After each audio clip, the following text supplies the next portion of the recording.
Welcome to Love Talk. I'm Gregory Morgan, and it's my pleasure to be here with you and speak with you today. This show is about discussing with you those things that I've spent a lifetime studying, learning, practicing, making my own mistakes, and interacting with other people in a conversation. So it's one thing to read a lot of information. You could say, well, I've read all these books about relationships. Well, did that make any difference for you, really? Because I read a lot of books about relationships too, but it wasn't until I put the things I learned in those books and seminars and workshops that I've done throughout my lifetime, it wasn't until I put those disciplines into a practice. So like everything that is worth doing, that'll have two parts, an inner part and an outer part, yes? Anything that's worth doing, that's worth having your life be given for, having your energy be used up by, having your time and your emotions and your money invested in, anything that's that important, that would consume that much of your energy, is worth learning about and mastering. So it'll always have two parts, one part that I call the theory, the theory of relationships. So if you want to learn about the theory of relationships, books, CDs, DVDs. We have a lot of those at Embrace Growth, some of which I have authored and some by my wife, Dr. Azita Sayan, and some of them we've done together and then either recorded or written down. There's the theory of relationships, and of course, we're not the only one. Obviously, they have tons of books about relationships. And then there is the practice. So then there's taking those things out into the world and actually using them and to see what works and what doesn't work. And not everything works for everybody. However, there are a few things that we've discovered through trial and error, practice and failure. Anything that you want to master, you're going to practice and you're going to fail at. And then the key to mastery, any kind of mastery, whether it's mastery of any art that you're interested in, whether it's mastery of a discipline, if you want to master engineering, if you want to master being a dentist, it doesn't matter what you want to become a master of. It will require studying the theory of it, learning what others have learned. And so there is a gathering of information and a collecting of information. There's what I call locking it down. And of course, that's what writing and doing written tests and verbal explanations are all about. It's about locking in the information. And how you lock in information is, like I said, you write it down, but you also, there's a part of it in which you share the information. In other words, you discuss with others what you have learned. And when you discuss and share with other people, something very interesting happens. Those inner world things that you just sort of read about, thought about, maybe pictured in your mind, in other words, they stayed in the inner world, your inner world. Once you begin to speak and express, those ideas become shared. The interesting thing that happens is they become real. Why? Because another recognizes and participates in a shared reality with you. So this inner world begins to become real. And now is when you begin to see in a very real way whether what you have studied and thought about and locked in, the information that you have, the knowledge, if you will, which is just data, interesting information. Now is when you begin to find out whether it works or not, whether it's actually out there in the world working. There's a lot of things that you can study and read about and learn and pass a written test on and, answer a questionnaire about and get the answers right. But then when you take them out on the playing field of life, sometimes they don't work at all.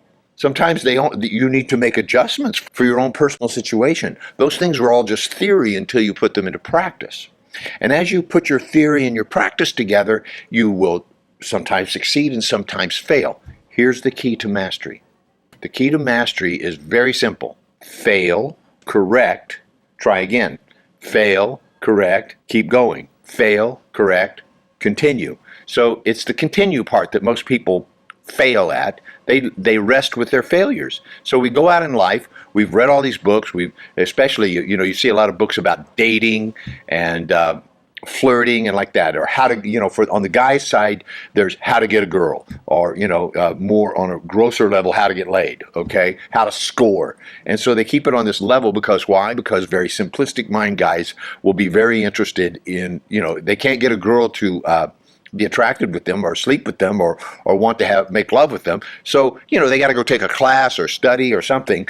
And they learn, what do they want to learn? The theory of how to get a girl, right? So they'll learn, pickup lines and all kinds of clever ways trying to seduce a woman into, having some kind of a relationship with them. So that's a very simplistic level, but that's a level that a lot of guys are at, okay? Guys aren't out there like, how do I learn to be the most honorable man that I possibly can be so that any woman would want to be with me because I'm such a great guy, regardless of my level of income or my level of education or my intelligence or what I own or don't own or my titles, that I'm such how can I be such an honorable man that women would naturally be attracted to me and I would naturally find a proper mate for myself. Men don't go out in life looking for things like this. They have to discover that that's even a possibility after many failures or hopefully after many successes. And then they find that those successes haven't led them to a deep satisfaction and fulfillment of themselves. So then they look for something a little deeper, like how do I be truly fulfilled and satisfied with my life regardless of the state of my relationships. And so that's when they come to the workshops that we have called Honor, Integrity, and Mastery. So this talk today, or this show today, I would like to dedicate to the men who actually have had the courage and the insight, and sometimes it's being pushed. Let's face it, they're being pushed or motivated by women to take a class called Honor, Integrity, and Mastery. And that's fine with me because any way that you get there is good as long as you get the lesson, right? So it doesn't matter how you get the lesson as long as you get the lesson. It doesn't matter how you learn how to drive a car as long as you can drive a car and do it safely and effectively and masterfully, yes? So it doesn't matter if you learned in the fields of Oklahoma or on the racetracks of Malibu or driving through the streets of Iran, right? You as long as you can motivate that car and keep it in the lane and not kill anybody, then we're good at that, right? So on the other hand, women are generally more interested in having relationships that lead to long-term, committed, lifelong monogamous relationships. Women are more interested in that. And there's lots of biological reasons that we've discussed multiple times on these shows that explain why that's so. It's part of nature that women would seek to be with the men who gave them babies, right? Who made them pregnant. So it doesn't take a genius to figure out that that would be a natural outcome. And what kind of man would they want to be with? A man that is honorable, a man that does what he says he'll do when he says he'll do it, a man that goes out and provides and protects and actually comes back and is protective and loving and shares a lifetime with them and actually becomes a father for children. So this show, Love Talk, is about what I have discovered works.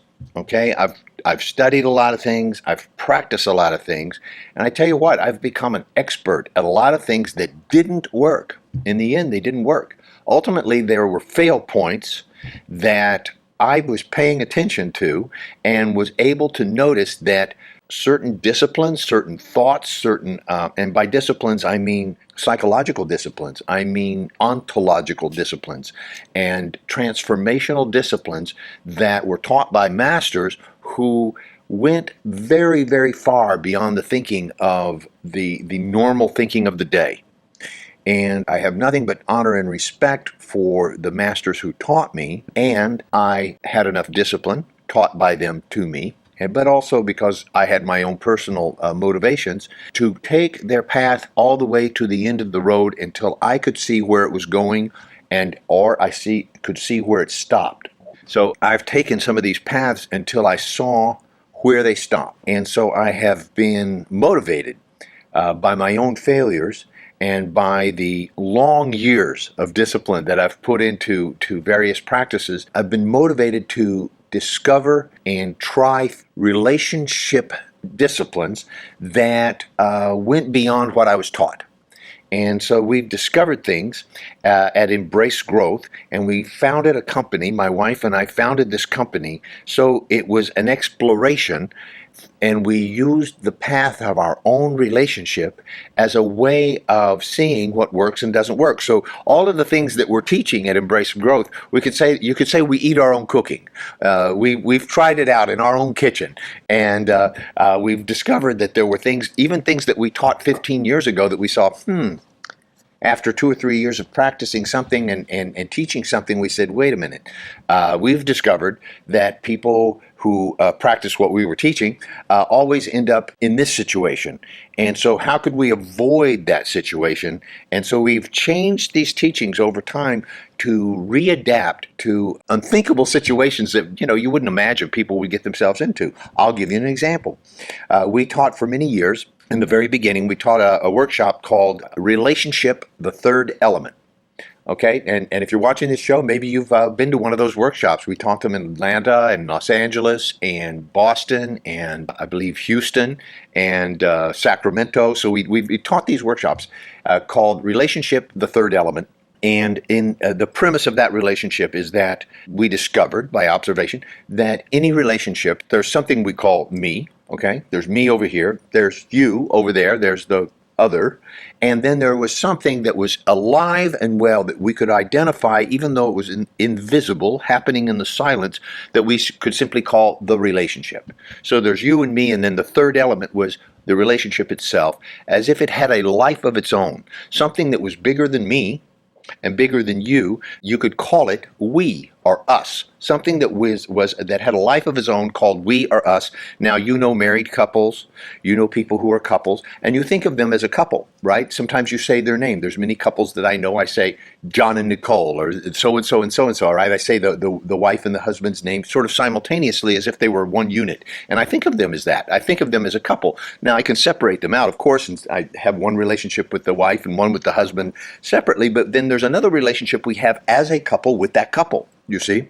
So we identified that there was something called we or the relationship that existed, and we called it the third element. And our recommendation with people was that you need to get beyond working on yourself all the time, because a lot of people are always working on themselves, and then those people that kind of come along and they always have a financial problem, or they always have a sexual problem, or they always have some kind of an issue, right? They have an issue with their mother, they have an issue with their work or with their body. There's something going on with that person, and it's like, here comes so-and-so with their such and such issue. They always have some kind of a thing, and you can kind of identify them by the issue that they always have. And they're always working on that in some way. They're always on a diet, or they're always trying to make more money, or they're up to something, right?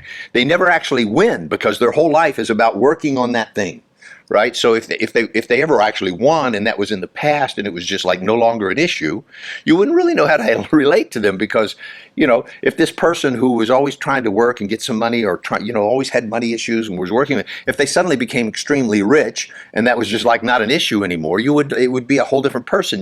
They wouldn't even know how to be with themselves. You know what I'm talking about? How about those people who have always maybe struggling with their weight, and then one day they're just like, that's not even an issue anymore. They just look fabulous. They're just the weight they've always wanted to be. They don't even feel like talking about that. Like, wow, you lost weight, and they're like, yeah, it's no big deal. They're not even interested in that anymore. What we were teaching, I should say, is that people should not spend their whole life working on themselves and trying to fix themselves, that there was something called the third element that was more important, and that if they would concentrate on working on their relationships. Now, hear the theory, because it sounds very convincing. It's very clever. If they would work on their relationship, that some of the things that they were always worried about would resolve themselves, because they would have dedicated themselves to something beyond their own private concerns, and dedicated that energy and time and resources to something that actually benefited others, meaning their mate and society in general. And society in general is benefited when couples are well together, when they're happy together, when they're in love, when they're doing well. The rest of the family does well. Other people are happy. Society prospers. And so we said, stop worrying about yourself so much and start thinking about how can you make your relationship better. And we had tons of tips and advice and everything about how to improve your relationship. Sounds good? Sounds marketable, sounds like a good deal, and we were very good at teaching that. And of course, we've not thrown all that away, but we made a simple correction. We realized that after a few years, that once people started working on their relationship, well, they just were always working on their relationship with the same kind of dogmatic determination to make this relationship better all the time. So they would spend all their time working on their relationship. Now, as a relationship coach, that kind of like was good business, right? Because these people were always working on their relationship, right? But that's not what we're up to. That's not what we're dedicated to. We were actually thinking that that would have people have a better life, which I suppose it did. But the point is that if your life is about making your relationship better, then you're going to work on your relationship all the time. That's going to be your new problem. That's going to be your new weight loss or your new issue that you're always working on. And kind of a funny aside that was funny to me anyhow, was that I noticed that women kind of liked it. Women like working on the relationship. They're good at it. They want to do that. It falls into a category of things that they're adept at. Communication and relationship. They're like really into working on that. And thank God for that. I mean, that's a good thing. But men aren't. Men are not good at relationships. They're not that interested in working on it. They will do it because they said they would, or because they're wanting to be honorable, or they're wanting to be good husbands or good fathers, or maybe sometimes just because they want to stay out of trouble with their wife and not, be in hot water all the time. But they weren't really enjoying working on the relationship as much as the wife, who was really going after working. We got to work on this. We got to work on this. And he's like, can we just have sex or something, or maybe go, play golf or something else besides always working on the relationship. So we saw that there was a flaw in our theory. You see, we saw that there was a flaw in our theory, and so we changed and modulated that technology. We didn't throw everything in the trash, but we saw that the technology of working on your relationship needed to be a part of something that was bigger than the relationship, that had more significance than just you, me, we, right? And we saw that the dynamic of relationships began with one's relationship with oneself, you with you. You have a relationship with yourself. If you don't think you have a relationship with yourself, just sit in the silence for a moment. Just sit in the silence for a moment. And you will notice that you're not alone, that you have an inner voice that's speaking to you. Now, some of you, it's a crazy voice. It's saying all kinds of mean or stupid things. Some of you, it's a voice of wisdom. But you have something else that you're going on because you're talking with yourself. Everybody has something that we call an inner dialogue, a voiceover. The Tibetans call it the monkeys in your head. It's chatter. There's some chatter going on in your head all the time, and you can't stop it, all right? Most people cannot silence that inner voice that's always going on. Well, you have a relationship with yourself, and so that's where all relationships begin, is your relationship with yourself and your relationship with the physical, structural world outside of you. Are you at peace with the physical world outside of you? Are you adept at it? Can you handle it well? Are you strong in it? Are you weak in it? Are you afraid of it? Or do you like it? Do you feel aggressive about it, or do you feel like dancing with it? The physical world is speaking to you all the time. Gravity is speaking to you all the time. Space and time are always having an interaction with you at all moments, at all time. You're interacting with space, time, and physical objects, and that is a kind of language. And that language can be a dance, or it can be a battle, or it can be an uphill struggle. So what is your relationship to yourself? And what is your relationship with the outside world when there's no one around? Just you. So that's what I've discovered from my own exploration, is that I actually have a me that I need to pay attention to. And that me, I need to like that guy. It has to be something that I'm proud of, that I want to show the world, that I would want to share with someone else, that I feel is worthy of respect, that I respect myself, and that I actually think I'm a pretty good person. That's important, and that I don't fool myself, that I have an authentic relationship with myself. It's important, and I'm just saying myself, but I mean yourself. You should chew with yourself, that you have a relationship with yourself that you respect, that you're somebody that you're proud of, and that, there's some things I'm sure you will discover, as I have, as we all do, that I would like to change. There's some things I would like to change or make better about myself. I wish I was more this, or I wish I was more that. You'll find that you have those voices too. And so here's the thing. If you want to be proud of yourself, when you discover those parts of yourself that are weak or ugly, sometimes they're downright ugly and mean, right? Sometimes they're shameful. Right? When you see those parts of yourself, be honest with yourself about it. Look at yourself in the mirror and make up your mind if you're going to do something about that or not, and then do it. And if you're too weak to do something about it, admit that as well and get some help. Ask somebody, you know what, I've got a weakness. I like to drink too much, or I'm crazy about I don't know, sex, or I feel really stupid around women or men, or I'm afraid of something, and if you feel like you can't confront that, get some help. Reach out to people that you trust, that you see are good at that, and go to them and say, look, I don't feel good about myself in this area, and I'd like to strengthen this part of myself. I'd like to get better at it. I'd like to get some clarity or some understanding. I'd like to have some power in this area. There's nothing wrong with that. In fact, that's a sign of intelligence. That's a sign of personal integrity. That's a sign of personal power and strength when you can recognize a weakness and actually do something, reach out and do something about it. You don't have to handle everything by yourself. In fact, I don't know anybody that ever has. And those that like to sing the Frank Sinatra song, I did it my way, they're on an ego trip. I did it my way. No, you did it however you could, and you didn't do it by yourself. I don't care who you are. If you have something that's worth doing in your life, you've done it with others. You've done it in relationship with others, and hopefully in an authentic and real and empowering relationship with others, meaning that you were strengthened by them and they were strengthened by you. And sometimes you gain strength by actually helping someone, you get stronger. And by being helped or allowing somebody to contribute to you, you become a better person. I had that very experience today. I had to go confront some things that were very uncomfortable today. I actually had to evict a tenant from a condo, and it was very uncomfortable. I didn't want to. It was very confrontational, and I was, angry or upset about it, that I had to spend my time and money and energy demanding through the courts that somebody have integrity and simply honor their word and do what they said they would do, and stop costing me. It was disturbing and certainly unpleasant. And, I had two friends that just came with me just to be friends. They weren't witnesses. They had no legal reason to be there. They literally took off their work and gave of their time and energy to come and just hang out with me. And because, I had to spend 3 or 4 hours waiting around in a courtroom, and we laughed and chatted and had the best time together. And, I prevailed in the case. There was a point where I had to speak with the person, and they were being very unpleasant, and I can be very unpleasant myself. And I was tending to want to do that. I was kind of getting angry, and my friends helped me to keep a perspective and keep it light, and not just lash out in anger or say things I would later regret. So they actually empowered me, and I allowed them to contribute to me.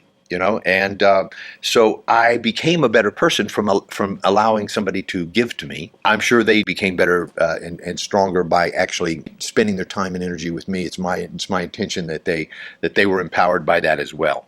So it's just an example from my own life of sometimes I asked him to come with me because I know that I was so angry about it. I didn't trust myself to not say something I would regret. Do you know what I mean? Do you ever get in that situation where you're not sure that you could keep yourself from saying what you really think? So I was kind of like that. And anyhow, it all turned out better. I won. I'm very happy and satisfied with the outcome of that. That's not what the show is about today. The show is about what is worth doing with others. That's the point I wanted to make in just giving you that little antidote. And after you've established a relationship with yourself where you know your strengths, you know your weak points, you've actually have the strength and the wisdom to reach out and ask for help whenever you see a weakness in yourself, then you're already in relationship with others. Now you've learned how to give, to take, to ask, to receive, and you've become strengthened by that, and you start to get a little self-respect and a little self-love, and now you have something to give to someone. You see? So relationship with yourself comes first, then go have a relationship with another human being, and of the opposite sex or the same sex. At least make it the same species. But you know what I'm saying? I don't care. Have a relationship in which you exchange love and energy, and there will always be a masculine and a feminine element in any relationship that you have with with another human being. And so know what role that it is for you to play. And play that role to your fullest so that you actually experience yourself giving and receiving. And have that contribute to something bigger than yourself, bigger than just your little relationship between you and them, so that you become, those couples that are like, you feel like you can't talk to them because, they're always with each other, and so somehow the rest of the world is shut out. So don't become one of those. Sometimes that's good, right? Sometimes you want to go away with your lover or your wife or husband and just be together and shut out the rest of the world, and that's cool. I like to do that too, but then have your love and your relationship contribute to others, and usually that's where people have families, culture, society, a country, the world, and expand your love out to touch many levels of the world, and you will find that you're renewed and replenished and restored, and all of those little things that you've been working on and that you've been worried about and that are your issues, they seem to disappear and dissipate in the grander scale of your life. Issues tend to fall away when you're participating in life. I believe firmly that health, well-being, youth, vitality, prosperity, and abundance, if you are pursuing them, they will always be somewhat elusive. But if you are enjoying them by sharing them, in other words, if you're participating in life, then those are natural reflections or outcomes of your participation, of your giving, of your letting go. So people who are trying to hold on to prosperity never have enough. You'll never have enough. People who are trying to protect their health, they always have health issues, don't they? People who are always worried about their sexuality or what others are going to think of them, they always end up having some kind of issue in those areas. If you're not worried about that and you're just living your life and contributing, those issues tend to fade into the background. They just tend to get lost. And I'm not saying run away from your issues. I'm not saying don't deal with them. I don't say, just get busy and you won't have any problems. I'm not saying anything stupid like that. I'm saying by participating consciously in life and having a desire and an intention to contribute and make the world a better place, you will ultimately have fewer issues of your own, simply because they'll become unimportant and they will fade into the background, and those things that you thought were issues will seem like small little matters to you. It'll be like you won't even feel like talking about them. And people will come up to you, 10 years later or 5 years later and say, how did that thing that, you were so worried about years ago turn out? They'll still be concerned with it, and you'll be like, oh, that, I don't even remember thinking about that. It's not even a thing anymore. I've been talking about, your most fundamental and important relationship is the one with yourself, the one that you have when no one else is around. Do you love yourself? Do you like yourself? Do you respect yourself? Do you respect yourself well enough to deal with your smoking problem or your drinking issue or your sexual issue or your loneliness? Do you feel isolated and like you're not competent? Or do you feel very confident but everybody else is not good enough? There's that kind of person as well who, is always judging everyone else. But when I say judging, I don't mean there's anything wrong with judging, because you're always judging. You can't stop judging. Every time you walk into a room full of people, you judge them. Sometimes you judge them like, oh, they're too good for me, or I'm not good enough for them, or I'm too good for them, or I fit with them, or they don't fit with me, or look how they're dressed. You're constantly making subconscious comparisons to people all the time, and they are constantly doing that to you. So I don't see what the problem is with that. Given that it's sort of an automatic survival mechanism, it has no significance other than to ensure your survival. I don't see why it's a big issue, since everybody's doing it all the time. All right? Everybody is always doing it all the time. You walk up to the cashier at the grocery store, you judge that person, they judge you. Great, here I am. Judge away, right? They're going to anyhow, so you might as well be okay with yourself, and that's my whole point. When you're okay with yourself, you don't really care what other people think. When you're really okay with yourself, what other people think of you is their business, right? It's none of my business. That's their deal. I know who I am, and maybe they know me, maybe they don't, but they have a right to think whatever they want, and I'm okay with that. Now, once you get okay with yourself and you're okay with how it truly is. In other words, there's no sense in resisting what's so. There's no sense in resisting gravity, right? It's useless. Obviously, all exercise is gravity resistance. Dance is gravity resistance. Weightlifting, anything you want to do, walking is gravity resistance. So, but you ultimately never overcome gravity itself. One thing that's very reliable is that it's going to always be there. At least that's what we think, right? If one day suddenly there was no gravity, then this whole conversation, by that time you will forget that I ever said that. So it's beside the point. So given that everybody's judging everyone all the time and that it's a matter of survival and that it's automatic and that it's something that the reptilian brain is doing in order to secure your survival, then so what? Judging people and being judged by people will not make you happy, but you shouldn't let it make you unhappy either. It has no power. It's just something that's already automatic about the human condition. So what? If you can get okay with that by being okay with yourself, then you have some freedom. You have some freedom to actually present yourself as you authentically are, with nothing to hide. And people are very enchanted by that. When you meet a person who's just really being there and being present with you and authentically presenting their real ideas that they thought of themselves instead of just telling you something they read in a book or that their mother told them or that they heard as a rumor or that they saw on TV, when they're actually telling you what they think and who they are, it's very engaging. And they're confident about themselves.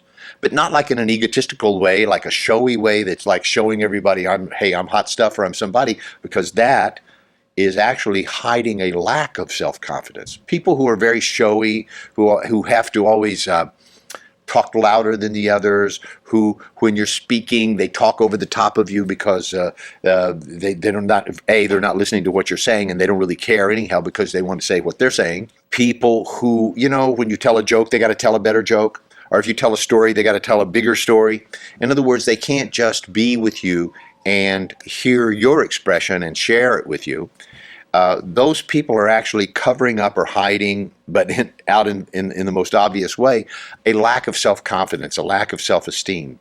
And so they go after feeling better by dominating others. They feel that they have to be on top. So when I'm talking about having self-confidence, I'm talking about it's by actually having an honest self-assessment or estimation of who you are. And that takes some time, that takes some effort, and that takes some honesty with yourself. I think what's happened, what most people call a midlife crisis, is because a person, whether it's a man or a woman, arrives at, about halfway through their life, which is around 45 or 50 years old, theoretically, right? And they look back at their life and they realize that maybe they've been kind of faking it or phony or making do or getting by or giving all of their life and energy to a job or a family or a relationship that's never really worked for them, that's never really felt quite right, always hoping that somehow it would work out. And then, 40 or 50 years later, you feel like, okay, this is how it turned out. This is how it's worked out. It's worked out like this. It's not going to get any better. So by that time, you begin to say, well, look, I have a few more years to live. I may have as many as 40 or 50 more years to live, but I'm not going to live it like this. I want to live it in a way that's true to myself. However, by that period, by that age in your lifetime, you may not really know who you are yet. And so that's what they call a midlife crisis. It's a crisis for everyone else, right? It's not a crisis for the person who's having the experience because they're starting to get real with themselves. They're starting to look at themselves and go, wait a minute, who am I really? What is the rest of my life going to be about? What am I going to do with my education or my money or my health, whatever I've accumulated in my life up to this point? Because hopefully if you're 45 or 50 years old, you've had some accomplishments. Maybe you've had some acknowledgments and successes or won some awards or had some achievements in your life that are worthy. And so maybe you've really done something with your life, but it's not what you really wanted to do. I have countless people that I see in workshops or in private sessions or so forth that say, I'm a great engineer. I've gotten this, that, or the other award. I've built all these things. I've done all these things. But, really what I've always wanted to be was an actor or a musician or something else that's totally different, that uses a completely other part of their brain that they've never got a chance to explore And so now they feel like they just don't want to face the end of their life without having done that. And yet their whole financial structure, their whole system of security, their whole identity is tied up with something that has taken them 20, 30, 40 years to build and seems empty to them.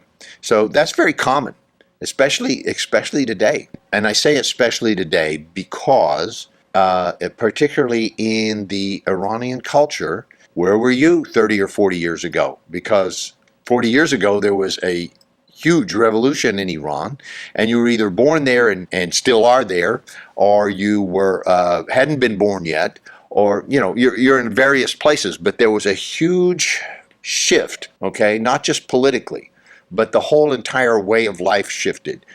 Things that used to be safe became dangerous. Things that used to be normal were now not normal or disappeared completely. People disappeared. Lifestyles entirely disappeared.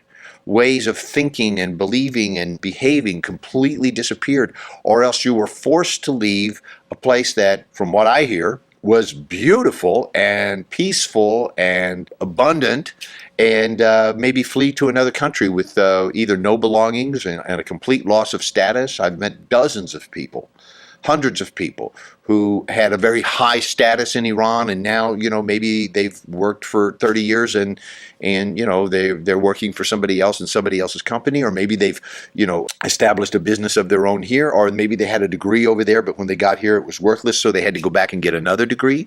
These people. If you want a good doctor or a lawyer or a dentist or a pharmacist here in LA, they're going to end up being Iranian for the most part. Most of the really good doctors, lawyers, professional people, business owners are Iranian business owners, Iranian professionals. Why? Because they get to work and they're highly motivated and educated, and they you come from an ancient culture that has very high standards and high expectations for their future generations. So I can, it's an honor to be a part of, and I count myself a part of the Iranian culture because, as far as I know, I'm the only American in the world that's ever had a television show for 14 years on Iranian television, all in English.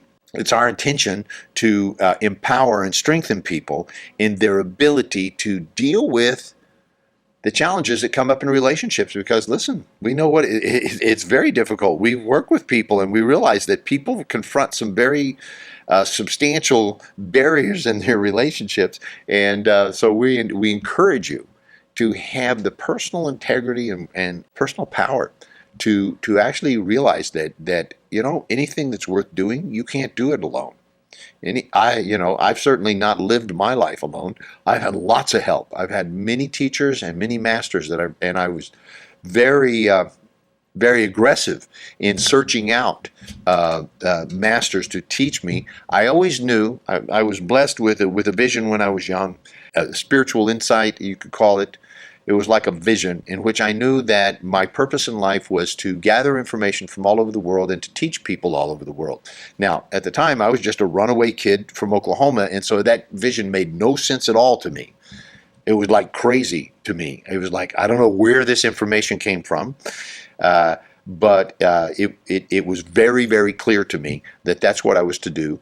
And so I became very motivated to begin to read books and listen to things. I was listening for and looking for, well, what is it that I'm supposed to learn? I have no idea what I'm supposed to learn or what I'm supposed to teach. But I'm very clear that I'm supposed to learn something and teach something. So I spent really the rest of my life from the time I was about 17 or 18, I began this spiritual quest that has taken me all over the world and cost, I don't know, probably a couple of $1 million by now, that I've invested in traveling and teaching and learning and discovering and researching various religions and philosophies and practices, from neuro-linguistic programming and hypnosis are the things that I've been studying and practicing and mastering in the latest part of my career, because I see that everything sort of points in that direction. It points in the direction that, in fact, we have an internal dialogue, and I mentioned that in the beginning of the show. You have a dialogue with yourself. We are creatures who store and sort. Store, meaning we store information, we store data, and we sort it, we categorize it, we keep it in little boxes, if you will, of categorizations. And how we do that, the key to all of that is language. We do that with words and with images. And those words and those images have thoughts and feelings that accompany them. So what you call reality, what you and I call reality, is a very finely woven tapestry of thoughts, feelings, images, words, emotions, woven together to create a fabric, if you will, that holds together, that is consistent, that has meaning, that has resistance, that has texture, and has substance. And we are all participating in it by agreement in this fabric we call space-time. And the key, if you will, that's why it's called neuro-linguistic, is that how you how you know you're alive. One of the tests for knowing you're alive is they can put an EEG on you, and there's some kind of electrical impulse coming out, right? They can measure brain waves, and they can measure your heart beating, and they can measure. So how we know you're alive is that you're responding to stimuli, right? You're actually reacting and responding to something, and you're always reacting or responding to inner and outer information. And the key to that is words, language. Language brings up images, brings up thoughts, brings up feelings and emotions, and brings and stimulates actions and behaviors in the world. Those behaviors are the bridge, those behaviors, actions, things that you actually do rather than sit around and think about or feel about, but those, which is all inner. But once you begin to speak, once you begin to actually physically take action in the world, and speaking is taking an action because words have an impact outside of yourself. Once you begin to take action, you complete a circuit in which your inner world becomes real in the outer world. People who just sit around and think and feel, they get depressed. They call that depression because there's no action. So it begins to spiral downward, which is just a process of entropy. Meditation, if you will, that was guided by spiritual masters, was the same thing. It was thinking and feeling, if you will, but it spiraled upward and to a place of nothingness, so that you eventually are just being without thinking and feeling, but actually being and being present in the world and freed up to actually interact with the world as it is actually occurring without having to have a reaction to it. You're actually interacting, dancing with, I would call it, dancing with the world, dancing with the universe. That is a more active way of saying it than just, sitting around thinking about it or getting depressed about it or having emotions about it. When you're having interactions with the physical world, and the people in the physical world, you could call that relationship, couldn't you? So why have I dedicated my practice of neuro-linguistic programming to and hypnosis relationships? A lot of people take those same talents, the same skill set that I have, and they'll work with football teams or with golfers or with businessmen, and all of that is completely valid. Many of you who are very successful have had some sort of NLP or neuro-linguistic training, whether you knew it or not. Neuro-linguistic training is about putting the right words or context with things so that even negative situations can be spun to be positive. And so some people would call that positive thinking. Some people would say that's called looking on the brighter side, or some people would call it spinning it. But to create a more empowering context is what neurolinguistics is about. An example from my own life was, do you remember maybe 20 years back, everybody was coming out, it's been going on for more than that, but I remember about 20 years back, various movie stars and celebrities were coming forward saying, I was abused as a child, I was either sexually molested or beaten or deprived or psychologically, and it became like a very popular thing to sort of go public about your inner pain that you got from your childhood and how abusive your parents were. Now, if your parents weren't abusive, it wasn't newsworthy, so they had to be really bad. You know what I mean? They had to beat on you or do something really, really bad, so that the suffering was significant enough so that it would give reason to, how brilliant and talented you are today. Now, there is some relationship between trauma and brilliance. I will make that connection. There is a connection because when you're significantly traumatized and you find a way to survive, that survival formula that you came up with required that you access resources that you may not have otherwise accessed had you not been traumatized. So, the Tibetans say early trauma, great destiny. You've probably heard me say that before, but when children have suffered, very often they become more intelligent. Now, does that mean they're going to become psychotic or antisocial or psychosocial? No, not necessarily, but they develop strengths that they may not have had they not experienced that frightening or troubling or traumatic experience. So there is a connection, if you will, between your inner turmoil and how you deal with it, and how you deal with it will be in a way that is linguistic. And so, example from my own life, back in during that time, it became popular to talk about how your parents had treated you bad, and people asked me, what about, and so I would tell the story about how, I had an alcoholic father, and he was very violent, and he was rough with me, and like that. Now, by today's standards, that would have been called child abuse. Back in the 50s, when I was a kid, that was called don't mess with your dad. Don't talk back to him. He's very strict, and he won't put up with it, right? But I didn't think about that then. I thought about, by the standards of today, I was an abused child. Now, that didn't give me any power. I didn't feel empowered by that. I didn't feel like that was a good thing. And I felt that it was disrespectful to my father, who I love. I love and respect my father. And so I began to look deeper into that, and what I saw was that my father was actually dealing with his own demons. My father had his own troubles with life long before I came along. And so no one taught him how to be a father. Nobody taught him how to be a good man, and he did. One of the things that he did was drink too much to feel better. And then I came along, and I was very outspoken and surprisingly had a lot of energy for a young kid, and I was very aggressive, and I would confront my father and be very aggressive and fighting with my father. And so no wonder my father punched me. Later as I grew up, I realized, if I had a kid that was as mouthy and arrogant and aggressive and misbehaving as much as I was, I'd probably want to punch him too. And I'm telling you this story not to reveal so much about myself, but to tell you maybe in your own life there's a way in which you're seeing the circumstances of your life that give you no power at all. In fact, they give you an excuse for being not powerful. They give you an excuse for being ineffective.